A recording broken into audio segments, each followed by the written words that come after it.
धन्यवाद। अब आपकी तरफ श्रीमती इंद्रानी वर्मा। मुझे कटौती के समर्थन में बोलने का मौका दिया, इसके लिए मैं आपकी आभारी हूँ। माननीय अधिष्ठाता महोदय, हमारा भिनगा विधानसभा नेपाल बॉर्डर से जुड़ा हुआ है और हमारे यहाँ कोई उद्योग नहीं है, तो मैं माननीय मंत्री और वित्त मंत्री जी से मांग करती हूँ कि हमारे भिनगा विधानसभा जनपद श्रावस्ती के नौजवानों को बाहर दूसरे प्रदेशों में रोजगार मजदूरी करने जाते हैं, तो मैं अपने भिनगा विधानसभा ब्लॉक सिरसिया मोतीपुर कला गांव में सरकारी जमीन पड़ा हुआ है, उस पर मैं पेपर मिल की मांग करती हूं, जिससे हमारे सैकड़ों नौजवानों को रोजगार मिल सके।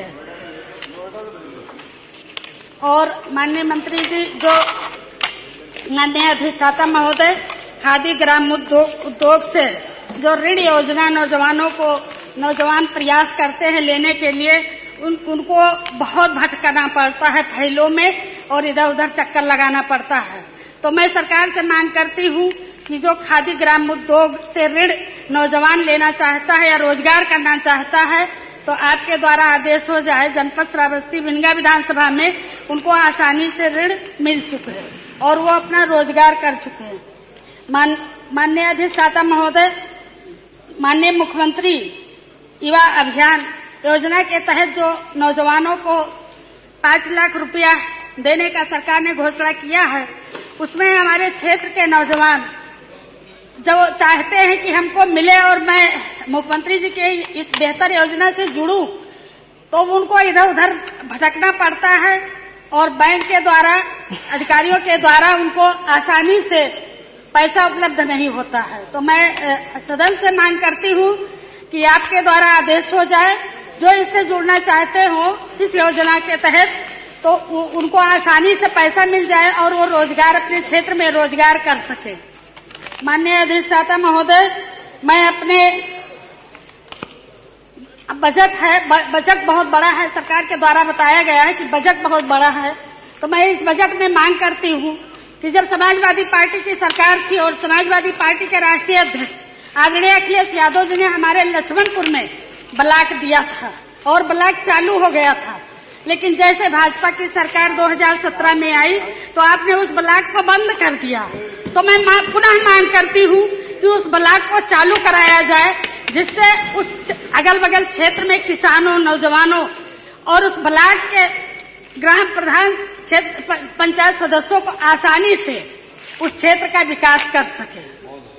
और हमने तो माननीय अधिष्ठाता महोदय, मैंने तो सत्ता पक्ष के कई माननीयों की से सुना, वो बार बार इटावा और मैनपुरी की बात करते हैं। हमारे स्वर्गीय माननीय मुलायम सिंह यादव जी ने जो इस प्रदेश के लिए किसान, नौजवान और बुजुर्ग अल्पसंख्यकों के लिए किया, वो आज बहुत सराहनीय है। माननीय मुलायम सिंह जी का सपना था मुफ्त पढ़ाई, मुफ्त सिंचाई, मुफ्त दवाई, और उन्होंने करके दिखाया।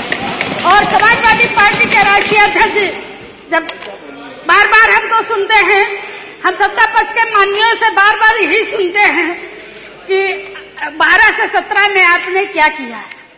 यदि हमारे राष्ट्रीय अध्यक्ष न होते तो हम लोग लखनऊ से बाराबंकी, बहराइच, श्रावस्ती 4 लेन पे पहुंचते हैं। ये माननीय राष्ट्रीय अध्यक्ष जी की देन थी। और आज हम तो सदन में जो हमारे क्षेत्र में इतनी दुर्गति है, हमारे बिजली मंत्री जी बैठे हैं। अब आप अपना विषय लघु तक की है सीमित जी, लघु पे बात हो रही है ना, तो अब बिजली पे छोड़ दें। तो बिजली अभी आएगा, बिजली का विभाग जब आएगा तो उस समय करेंगे। नहीं हो गया, अगर बिजली नहीं है। धन्यवाद इंद्राणी जी।